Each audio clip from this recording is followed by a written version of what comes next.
الحمد لله إن الحمد لله نحمده ونستعينه ونستغفره ونعوذ بالله من شرور أنفسنا ومن سيئات أعمالنا من يهده الله فلا مضل له ومن يضلله فلا هادي له وأشهد أن لا إله إلا الله وحده لا شريك له وأن محمدًا عبده ورسوله اللهم صل على محمد وعلى آل محمد كما صليت على إبراهيم وعلى آل إبراهيم إنك حميد مجيد اللهم بارك على محمد وعلى آل محمد كما باركت على إبراهيم وعلى آل إبراهيم إنك حميد مجيد أما بعد فإن خير الحديث كتاب الله وخير الهدي هدي محمد وشر الأمور محدثاتها وكل محدثة بدعة وكل بدعة ضلالة وكل ضلالة في النار أعوذ بالله السميع العليم من الشيطان الرجيم من همزه ونفخه ونفثه وأقيموا الصلاة وآتوا الزكاة واركعوا مع الراكعين سورہ بقرہ میں اللہ احکم الحاکمین نے ارشاد فرمایا اور نماز کو قائم رکھو، زکوٰۃ ادا کرتے رہو اور رکوع کرنے والوں کے ساتھ مل کر رکوع کرو۔ ارکان اسلام میں سب سے زیادہ اہم رکن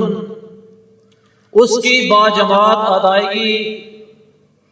کے سلسلے میں اللہ رب العالمین نے اہل اسلام کو ہدایت جاری کی اور فرمایا وارکعوا مع الراکعین کہ نماز جس کی اہمیت، جس کی ضرورت ہر خاص و عام پر بالکل واضح ہے، اس کی ادائیگی کے سلسلے میں اجتماعی طور پر باجماعت اس کو ادا کرنے کے سلسلے میں اس کے اوپر توجہ دیں، اس کے اوپر غور کریں اور اس کو اجتماعی طور پر ادا کریں۔ اللہ کے رسول صلی اللہ علیہ وسلم مخاطب وحی اللہ رب العالمین کی طرف سے نازل ہونے والے ہر حکم کی تکمیل کے لیے راستہ دکھانے والے آپ صلی اللہ علیہ وسلم نے بشیر و نذیر ہونے کا حق ادا کرتے ہوئے فریضہ قیام صلاۃ باجماعت کے سلسلے میں خوشخبریوں کے ذریعے اور وعیدوں کے ذریعے آپ صلی اللہ علیہ وسلم نے اس کی تعلیم دی، اس کا اہتمام کیا، اس کو بڑے غور سے لیا۔ آپ صلی اللہ علیہ وسلم نے اس فریضے کی ادائیگی کے لیے جو کہ دن میں 5 وقت جس کا اہتمام کرنا ہے، آپ صلی اللہ علیہ وسلم نے اپنے اصحاب سے مشورہ کیا کہ کس طریقے سے لوگوں کو اس سلسلے میں جمع کیا جائے۔ مختصر یہ کہ اذان کا اہتمام کیا گیا، اللہ کا منادی بلائے گا، اس کے بلاوے کو سن کر ہر سننے والے پر لازم قرار دیا کہ وہ مسجد کے اندر آئے۔ فرمایا اللہ کے نبی صلی اللہ علیہ وسلم نے من سمع النداء ولم یجب فلا صلاۃ له، یہ نماز کی صرف ادائیگی ہی ضروری نہیں ہے، نماز کا ادا کرنا ہی محض ضروری نہیں ہے، بلکہ اس کا باجماعت ادا کرنا انتہائی ضروری ہے۔ لہذا جو شخص اللہ کے منادی کی ندا سنے کہ وہ نماز کے لیے بلا رہا ہے، اس کی ندا کا جواب نہ دے، اس کی آواز کو سن کر مسجد کے اندر تشریف نہ لائے، اس کے بعد جو اس نے اس کے علاوہ نماز پڑھی ہے فلا صلاۃ له، اس کی وہ نماز نہیں ہوگی۔ یعنی اللہ کے نبی صلی اللہ علیہ وسلم نے اس کی اہمیت اپنے اصحاب پر واضح کی، چنانچہ لوگوں نے آنا شروع کیا، لیکن اللہ کے نبی صلی اللہ علیہ وسلم سب سے زیادہ ذمہ دار ہیں۔ آپ نے غور کرنا شروع کیا، آپ نے نوٹس کرنا شروع کیا، آپ صلی اللہ علیہ وسلم نے صحابہ اکرام رضوان اللہ علیہ مجمعین کی بعض کی غیر حاضری کو محسوس کیا، اس تڑپ کے ساتھ کہ یہ کیوں نہیں ہے اس فریضے کی ادائیگی میں ہمارے ساتھ موجود۔ آپ صلی اللہ علیہ وسلم نے اور موقع پر فرمایا، ترغیب دلائی، فضیلت بتاتے ہوئے فرمایا، دیکھو صحابہ، صحیح مسلم کی حدیث ہے، کسی شخص کی انفرادی نماز اور اس شخص کی جماعت کے ساتھ مل کر نماز کی ادائیگی میں درجے کا فرق اتنا ہے کہ اگر وہ اکیلا نماز ادا کرے گا کسی ایسی جگہ پر جہاں اس کو اذان کی آواز نہیں آ رہی ہے، مسجد قریب موجود نہیں ہے، وہاں پر نماز کی ادائیگی کرے گا جو اس کو اجر ملنا ہے، اگر وہ جماعت کے ساتھ اس کی ادائیگی کا جو ہے وہ بنائے گا، بندوبست کرے گا، یہاں پہنچے گا، تو اس کو انفرادی طور پر نماز ادا کرنے کی نسبت 27 گنا زیادہ اجر دیا جائے گا۔ کیا ہے؟ اللہ کے نبی صلی اللہ علیہ وسلم بشیر ہونے کا تقاضا پورا کرتے ہوئے آپ اب ترغیب دے رہے ہیں، فضیلت بتا رہے ہیں۔ فرمایا اللہ کے نبی صلی اللہ علیہ وسلم نے، ترمذی کی صحیح سند سے حدیث ہے، من صلی للہ 40 یوما فی جماعت، جو بندہ 40 دن مسلسل پوری توجہ کے ساتھ، پورے اہتمام کے ساتھ صرف اللہ کی رضا کے لیے نماز کی باجماعت ادائیگی کا اہتمام کرتا رہا، نماز کی باجماعت ادائیگی کا بندوبست کرتا رہا، نماز باجماعت ادا کرنے کی کوشش کرتا رہا، اور اس نے کی، فرمایا کتب لہ براءتان، اللہ رب العالمین کی طرف سے اس کے نصیب میں 2 براءتیں لکھ دی جاتی ہیں، 2 حفاظتیں لکھ دی جاتی ہیں۔ براءۃ من النار، اللہ رب العالمین اس کی حفاظت فرماتا ہے جہنم کی آگ سے، اللہ رب العالمین اس کے لیے راستہ آسان کرتا ہے کہ وہ ایسے کام کرے کہ جنت کی راہ ہموار ہو جائے۔ اور ویسے بھی نماز بے حیائی اور برائی کے کاموں سے، ان کاموں سے جن کا جو انجام جہنم ہے، اسی کے لیے اللہ رب العالمین نے اس کو جو ہے مقرر کیا ہے۔ تو اللہ کے نبی صلی اللہ علیہ وسلم نے کیا فرمایا کہ اس کے لیے ایک تحفظ اللہ رب العالمین رکھ دیتا ہے کہ اس کو اللہ آگ سے بچائے گا، وَبَرَاءَةٌ مِّنَ النِّفَاقِ، اور ایک اس مرض سے اللہ رب العالمین اس کو محفوظ رکھے گا کہ جس کا انجام جہنم کا سب سے نچلا گڑھا، یعنی اللہ رب العالمین اس کو نفاق سے محفوظ رکھے گا۔ فرمایا اللہ کے نبی صلی اللہ علیہ وسلم نے ایک اور موقع پر، صحیح مسلم کی حدیث ہے، ابو درداء رضی اللہ عنہ کہتے ہیں میں نے اللہ کے نبی صلی اللہ علیہ وسلم کو فرماتے ہوئے سنا، آپ نے فرمایا من صلی الصبح فی جماعت فکأنما قام نصف اللیل، اگر کوئی بندہ فجر کی نماز میں باجماعت ادائیگی کے لیے حاضر ہوا، موجود ہوا، اس نے فجر کی نماز جماعت کے ساتھ ادا کی، تو گویا یہ ایسے ہے کہ اس نے آدھی رات قیام کیا، آدھی رات اس نے تہجد میں گزاری، قیام اللیل میں گزاری۔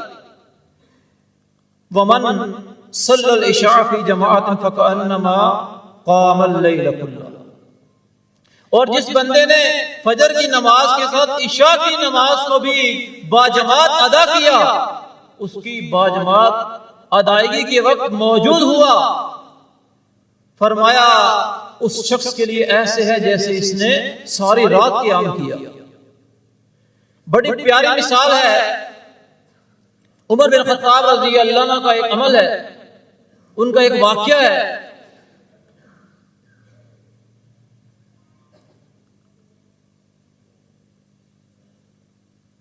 انہوں نے محسوس کیا اپنے ایک ساتھی کو جو نماز باجماعت کی ادائیگی میں ان کے ساتھ موجود ہوتا تھا، اس کو نوٹس کیا، محسوس کیا کہ آج فجر کی نماز کی ادائیگی کے وقت وہ بندہ موجود نہیں تھا۔ یہ بڑی خوبصورت بات ہوتی ہے کہ امام اپنے مقتدیوں کے اوپر نظر رکھے، ان کا وہ خیرخواہ ہو، ان کی بھلائی کا، ان کی کامیابی کا، اور ان کے ساتھ مل کر ہی اپنی کامیابی کو یقینی سمجھے، بڑا خوبصورت جذبہ ہوتا ہے۔ عمر بن خطاب رضی اللہ عنہ نے محسوس کیا وہ موجود نہیں ہے، اس کو ذہن میں رکھا، بازار کی طرف نکلے، اپنے کام سے راستے میں ان ساتھی کا گھر تھا۔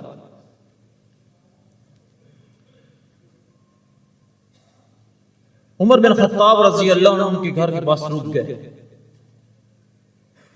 ان کی والدہ سے ملاقات ہوئی، پوچھا کہ فجر کی نماز میں آپ کا بیٹا جماعت کے ساتھ ادائیگی کے لیے موجود نہیں تھا، کیا وجہ ہے؟ تو انہوں نے جواب دیا کہ وہ رات کو قیام اللیل کرتا رہا،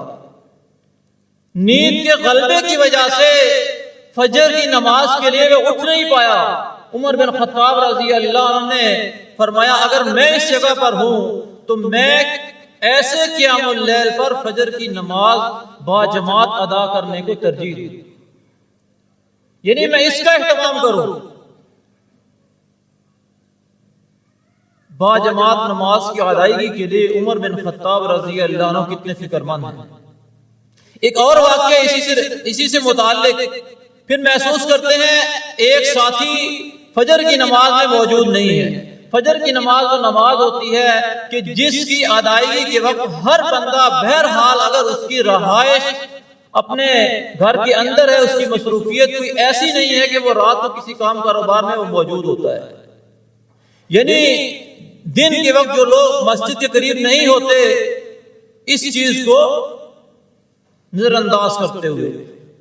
بلاوا بھیجا۔ فجر کی نماز ختم ہوئی، ایک شخص کو بھیجا اس کو بلانے کے لیے، وہ شخص گئے اور ان کو بلا کر لے پوچھا آپ نماز با جماعت ادائیگی میں موجود نہیں تھے؟ انہوں نے کہا میں بیمار تھا، اگر آپ کا یہ قاصد نہ جاتا تو میں نہ نکلتا گھر سے۔ بڑی خوبصورت بات کی، کہا اگر تم کسی شخص کے لیے گھر سے باہر نکل سکتے تھے تو تم اللہ کی فرض کی ہوئی نماز کے لیے کیوں نہیں نکل سکتے تھے؟ اللہ کے نبی صلی اللہ علیہ وسلم بھی اسی طرح سے ان چیزوں کو نوٹس کیا کرتے تھے۔ آپ نے دیکھا لوگ نہیں ہیں، آپ صلی اللہ علیہ وسلم نے انداز بدلا، اب آپ صلی اللہ علیہ وسلم نذیر ہونے کا حق ادا کرنے لگے۔ آپ صلی اللہ علیہ وسلم نے فرمایا صحابہ سے مخاطب ہو کر میں نے پختہ ارادہ کیا، صحیح مسلم کی حدیث ہے، میں لکڑیاں جمع کروں، لکڑیاں جمع کرنے کے بعد میں ایک شخص کو اذان کے لیے مقرر کروں، نماز کے وقت اذان ہو جائے، اقامت کا کہوں، ایک شخص کو، ایک اپنے صحابی کو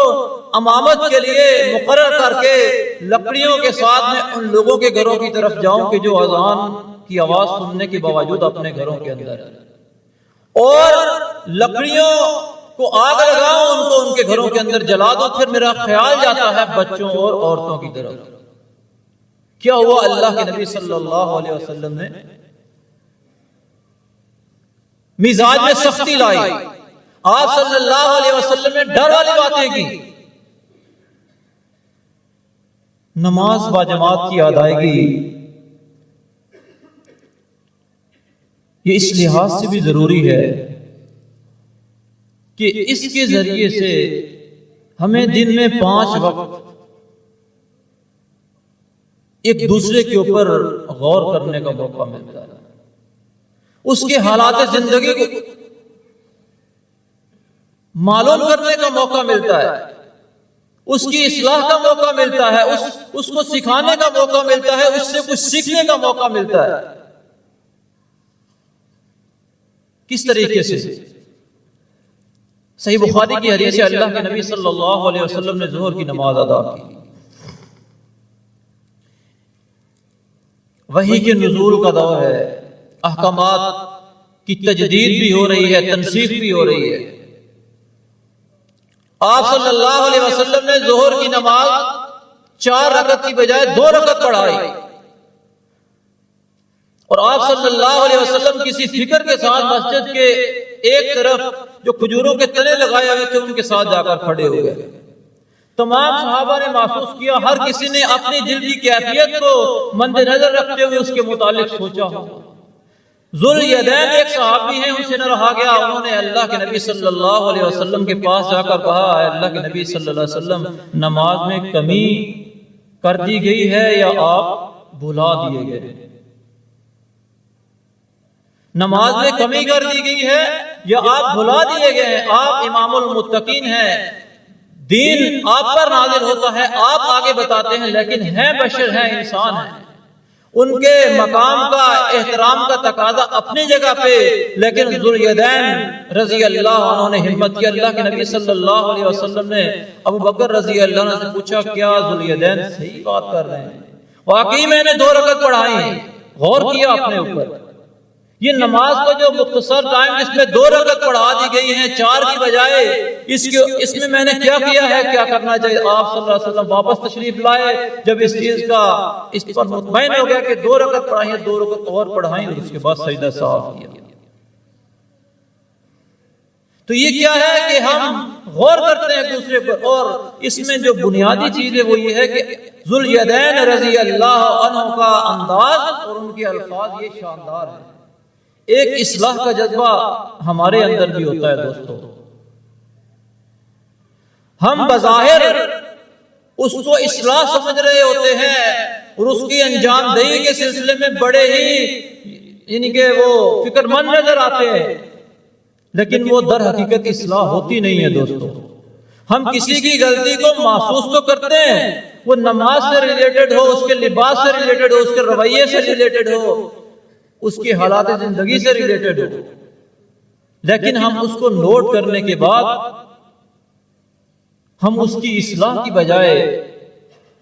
اپنے مقام کو اور اپنی ذمہ داری کو بھلا کر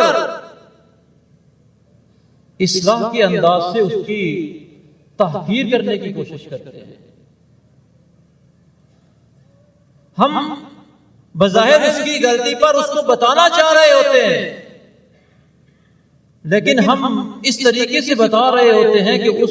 شخص کی ہم توہین کر رہے ہوتے ہیں، ہم اس بات کا احساس دلا رہے ہوتے ہیں کہ ہم نے تمہارا یہ کام دیکھا، ہم اس معاملے میں ٹھیک تھے اور تم یہ دیکھو، اور اس کے بعد والی زندگی دیکھو تمہاری، اور پھر ہماری وہ گفتگو مختصر نہیں ہوتی، ہم وہ تمام چیزیں جو حقیقت میں مبنی ہوتی ہیں اور مفروضوں پہ بھی مبنی ہوتی ہیں، اس تمام کا تذکرہ شروع کرتے ہیں۔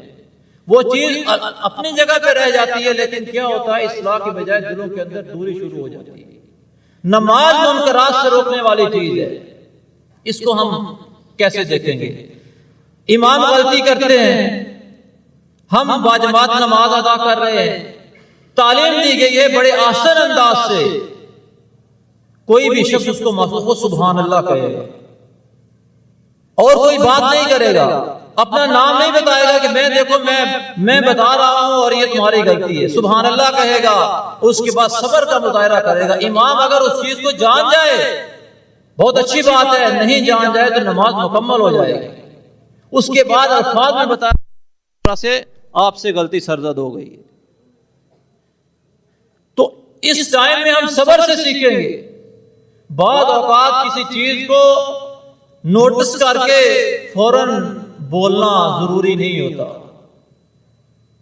اس کے اوپر غور کرنا ضروری ہوتا ہے کہ اللہ رب العالمین نے مجھے یہ صلاحیت تو دی کہ میں نے یہ غلطی معلوم کر لی ہے، لیکن کیا اللہ رب العالمین نے مجھے یہ صلاحیت بھی دی ہے کہ میں اس انداز سے بتا سکوں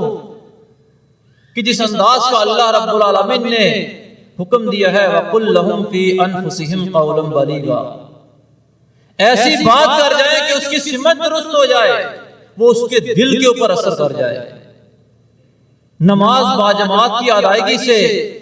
ہم جب جمع ہوتے ہیں، ایک دوسرے کے حالات، اس کی غمی، اس کی خوشی، اس کی پریشانی، اس کی مصروفیات اور ان تمام چیزوں کو آسانی سے جان لیتے ہیں۔ جب ہم ان چیزوں کو جان لیتے ہیں، ایک دوسرے کے ساتھ رابطے میں ہوتے ہیں، کسی کی غمی اور خوشی میں شریک ہوتے ہیں، مبارکباد دے سکتے ہیں، عیادت کر سکتے ہیں، دعا کر سکتے ہیں، تو اس رویے سے ہم کیا ہو سکتے ہیں؟ ایک جاندار معاشرے کو تشکیل دے سکتے ہیں۔ میرے خیال سے نماز باجماعت کی ادائیگی کا اہتمام اسی مقصد کے پیش نظر ہے کہ اس کے ذریعے سے اہل اسلام کا ایک جاندار، باوقار اور منظم اور متحرک معاشرہ تشکیل دیا جا سکے کہ جس کے اندر ہر بندہ دوسرے بندے کی اصلاح اور خیرخواہی کے جذبے کو لے کر محسوس کرے اور اچھے انداز میں اس کی اصلاح کرے اور اللہ رب العالمین سے اس کے لیے مغفرت کی دعا کرے۔ اقول قولی ھذا واستغفر اللہ۔